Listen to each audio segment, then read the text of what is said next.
Nos capítulos 6 e 7 de Neemias, a reconstrução dos muros de Jerusalém enfrenta uma intensa oposição, mas com coragem e determinação, Neemias e o povo perseveram até concluir a obra.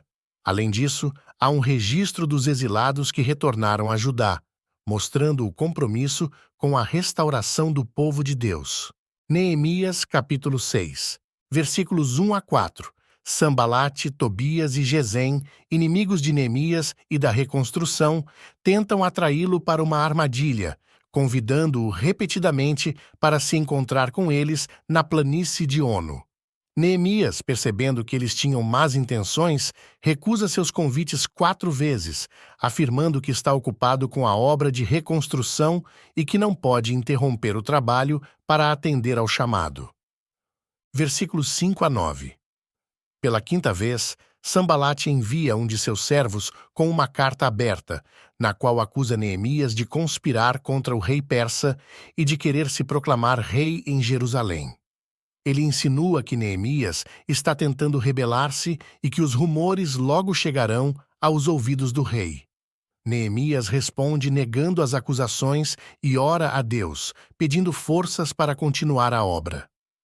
Ele reconhece que seus inimigos estão tentando amedrontá-lo para que o trabalho seja interrompido.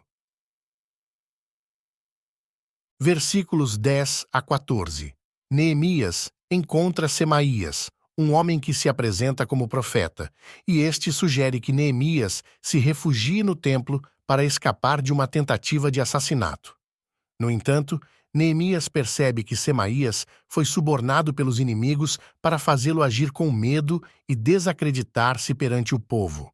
Ele recusa o conselho, afirmando que não é apropriado para ele, como líder, fugir e se esconder no templo. Neemias ora a Deus, pedindo que ele se lembre das ações dos inimigos e daqueles que tentaram intimidá-lo, incluindo a profetisa Noadia e outros falsos profetas. Versículos 15 a 19. Apesar das constantes tentativas de seus inimigos para impedir a obra, os muros de Jerusalém são concluídos em 52 dias.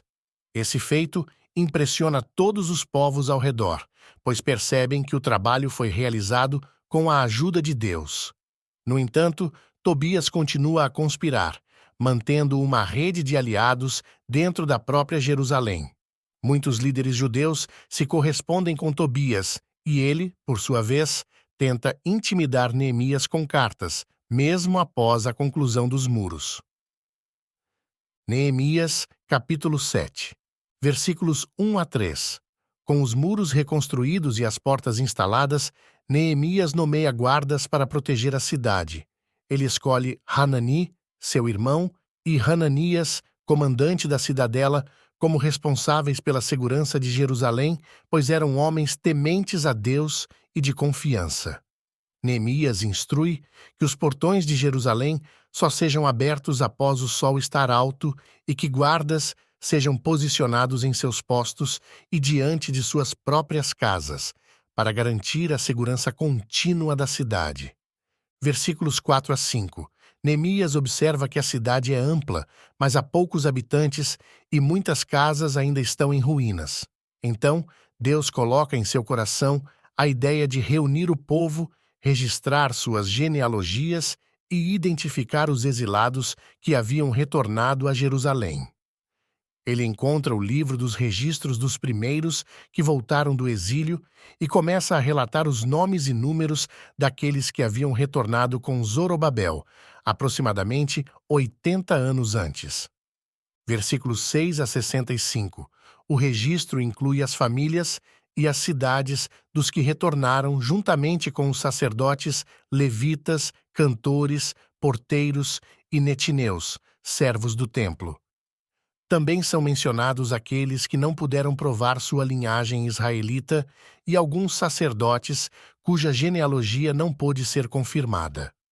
Esses sacerdotes, por não comprovarem sua origem, foram excluídos do sacerdócio até que um sumo sacerdote com Urim e Tumim determinasse a sua situação. Versículos 66 a 72.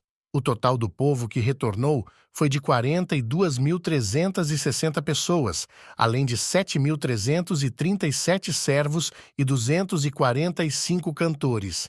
Eles trouxeram cavalos, mulas, camelos e jumentos. Algumas das cabeças das famílias contribuíram generosamente para a obra. Ouro, prata e vestes sacerdotais foram doados para apoiar o templo e os levitas. Versículo 73. Com a cidade reconstruída e o povo registrado, os israelitas, incluindo sacerdotes, levitas e outros servos do templo, se estabelecem em suas cidades. Isso marca o início de uma nova fase de restauração, com o povo se reunindo novamente em Jerusalém para adorar a Deus e seguir suas leis. Resumo dos capítulos 6 e 7 de Neemias.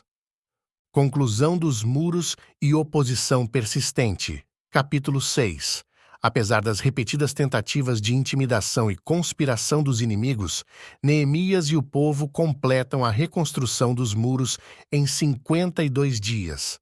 A oposição, liderada por Sanbalate e Tobias, tenta desacreditar Neemias e causar medo, mas a obra é concluída com a ajuda de Deus. Organização e registro do povo, capítulo 7. Com os muros concluídos e a segurança estabelecida, Neemias organiza um censo dos exilados que retornaram a Jerusalém. Ele registra as famílias e os recursos, preparando a cidade para uma restauração espiritual e social. Esses capítulos mostram a perseverança e a sabedoria de Neemias em lidar com a oposição, bem como seu cuidado em organizar o povo e garantir a segurança e a integridade de Jerusalém. A conclusão dos muros e o registro do povo marcam um novo começo para Israel, tanto física quanto espiritualmente. Obrigado por nos acompanhar nesta leitura dos capítulos 6 e 7 de Neemias. Que esses ensinamentos inspirem sua fé e sua determinação em superar desafios com a ajuda de Deus. Até a próxima!